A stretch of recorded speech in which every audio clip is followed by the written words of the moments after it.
अथ वक्रतुं रहस्यम। ऋषि उवाच। ऋषि कहते हैं, राजन, पहले जिस सत्व प्रधाना त्रिगुणमयी महालक्ष्मी के तामसी आदि भेद से 3 स्वरूप बतलाए गए, वे ही शर्वा, चंडिका, दुर्गा, भद्रा और भगवती आदि अनेक नामों से जानी जाती रही। यानी इन्हीं नामों से इनको कहा जाता रहा। तमोगुणी महाकाली भगवान विष्णु की योग निद्रा कही गई है और मधु और कैठव का नाश करने के लिए ब्रह्मा जी ने जिनकी स्तुति की थी, उन्हीं का नाम महाकाली है।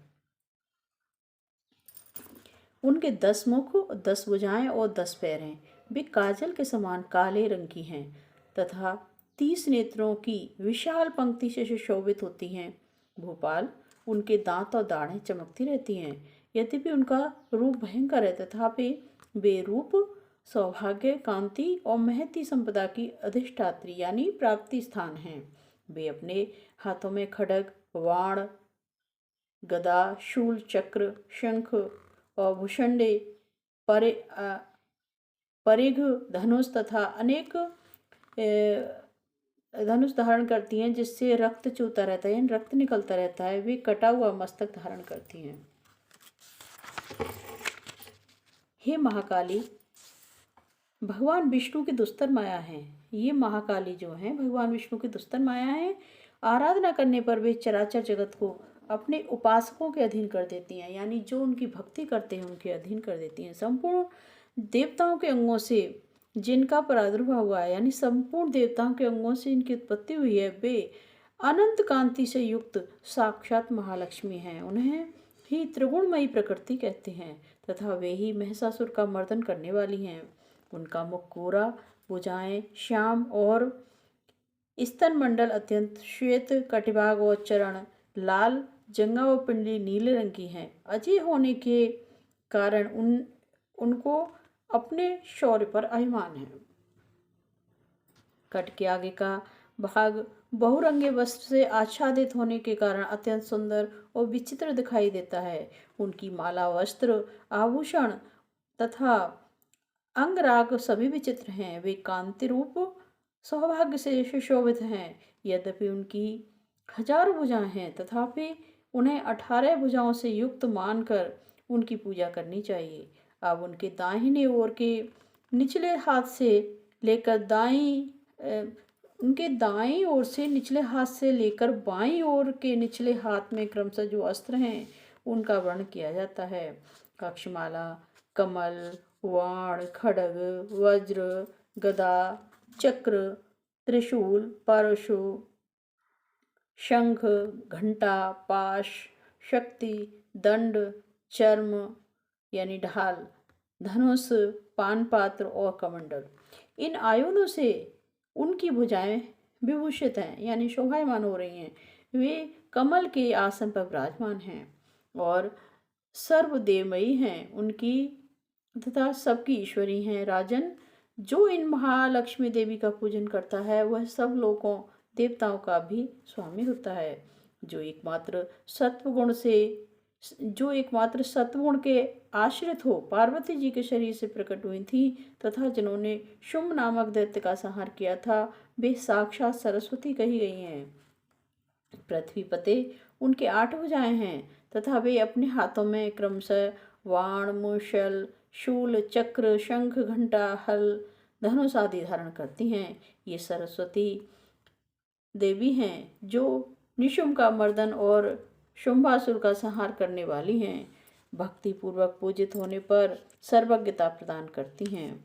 राजन, इस प्रकार तुमसे महाकाली तथा तीनों मूर्तियों के स्वरूप बतलाए। अब जगत माता महालक्ष्मी की तथा महाकाली आदि तीनों मूर्तियों की पृथक पृथक उपासना एवं श्रवण करो।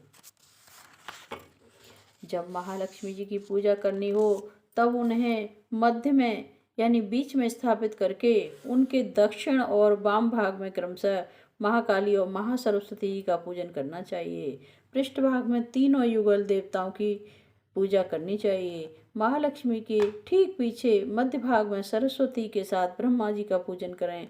उनके दक्षिण भाग में गौरी के साथ रुद्र की पूजा करें और वाम भाग में लक्ष्मी सहित विष्णु जी का पूजन करें। महालक्ष्मी आदि तीनों देवताओं के सामने निम्नांकित 3 देवियों की पूजा करनी चाहिए। मध्यस्थ महालक्ष्मी के आगे मध्य भाग में 18 भुजाओं वाली महालक्ष्मी का पूजन करें। उसके मध्य भाग में 10 मुखों वाली महाकाली का और दक्षिण भाग में 8 भुजा वाली महासरस्वती का पूजन करें। राजन, जब केवल 18 भुजाओं वाली महालक्ष्मी जी का अथवा 10 मुखी काली का या अष्टभुजा सरस्वती का पूजन करना हो, तब अरिष्टों की शांति के लिए उनके दक्षिण भाग में काल की और वाम भाग में मृत्यु की भली भांति पूजा करनी चाहिए। जब शुंभासुर का संहार करने वाली अष्टभुजा देवी की पूजा करनी हो, तब उनके साथ उनकी 9 शक्तियों का और दक्षिण भाग में रुद्र का तथा वाम भाग में गणेश जी का पूजन करना चाहिए। ब्राह्मी, महेश्वरी, कौमारी, वैष्णवी, बाराही, नारसिंगी, ऐन्द्री, शिवदूती, चामुंडा, ये 9 शक्तियां हैं। नमो देव्यो। इस स्रोत से महालक्ष्मी जी की पूजा करनी चाहिए तथा उनके 3 अवतारों की पूजा के समय उनके चरित्रों के जो स्रोत और मंत्र आए हैं उन्हीं का उपयोग करना चाहिए। 18 भुजा वाली महिषासुर मर्दिनी महालक्ष्मी ही विशेष रूप से पूजनीय हैं, क्योंकि वे ही महालक्ष्मी, महाकाली, महासरस्वती कहलाती हैं। वे ही पूर्ण तापों की यदीश्वरी तथा संपूर्ण लोकों की महेश्वरी हैं। जिसने महिषासुर का अंत करने वाली महालक्ष्मी की भक्तिपूर्वक आराधना की है, वे संसार का स्वामी हैं और अतः जगत को धारण करने वाली भक्त वत्सला भगवती चंडिका की अवश्य पूजा करनी चाहिए। अर्घ्य आदि से, आभूषणों से, गंध, पुष्प, अक्षत, धूप, दीप तथा नाना प्रकार के भक्ष्य पदार्थों से युक्त नैवेद्यों से और रक्त सिंचित बलि से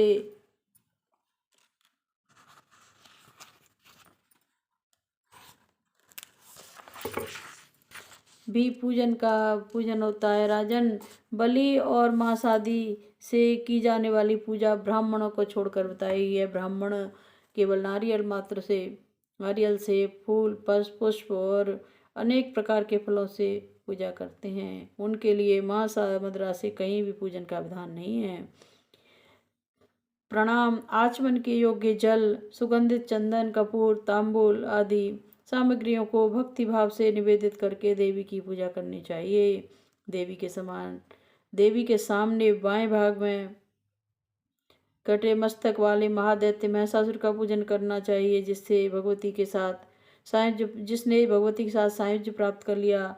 इस प्रकार देवी के सामने दक्षिण भाग में उनके वाहन का पूजन करना चाहिए, जो संपूर्ण धर्म का प्रतीक और षड्विध ऐश्वर्य से युक्त है। उसी ने इस चराचर जगत को धारण किया है। तदंतर बुद्धिमान पुरुष एकाग्रचित हो देवी की स्तुति करें, फिर हाथ जोड़कर तीनों पूर्वक चरित्रों द्वारा भगवती का स्तवन करें। यदि कोई एक ही चरित्र से स्तुति करना चाहे तो केवल मध्यम चरित्र के पाठ कर ले, किंतु प्रथम और उत्तर चरित्रों में से एक का पाठ न करे। आधे चरित्र का पाठ भी करना मना है। जो आधे चरित्र का पाठ करता है उसका पाठ सफल नहीं होता। यद्यपि समाप्ति के बाद साधक प्रदक्षिणा, नमस्कार तथा आलस्य छोड़कर जगदम्बा के उद्देश्य से मस्तक पर हाथ जोड़े और बारंबार त्रुटियों अथवा अपराधों के लिए क्षमा प्रार्थना करे। शतपथी का प्रत्येक श्लोक मंत्र रूप है, उसमें तिल और घृत मिली हुई खीर की आहुति दें तथा सप्तशती में जो स्रोत आए हैं उन्हीं के मंत्रों से एक चंडिका के लिए पवित्र हविष्य हवन करें। होम के पश्चात एकाग्रचित हो महालक्ष्मी जी के नाम मंत्रों का उच्चारण करते हुए पुनः उनकी पूजा करें। तत्पश्चात मन और इंद्रियों को वश में रखते हुए हाथ जोड़कर विनीत भाव से देवी को प्रणाम करें। अंतकरण में स्थापित होकर के उन देवेश्वरी चंडिका देवी का देर तक चिंतन करें।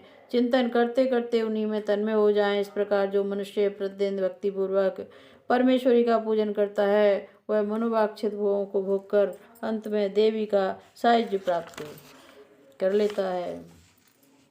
जो भक्त वत्सा चंडिका प्रतिदिन पूजन करता है भगवती परमेश्वरी उनके पुण्यों को, जो भक्त वत्सला प्रतिदिन पूजन नहीं करता है उनके पुण्यों को भगवती जलाकर भस्म कर देती हैं, और जो पूजन करता है उनके पुण्यों को उजागर करती हैं और उन्हें अपना प्रेम प्रदान करती हैं। इसलिए राजन, तुम सर्वलोक महेश्वरी चंडिका का शास्त्रोक्त विधि से पूजन करो, उससे तुम्हें कुछ सुख मिलेगा।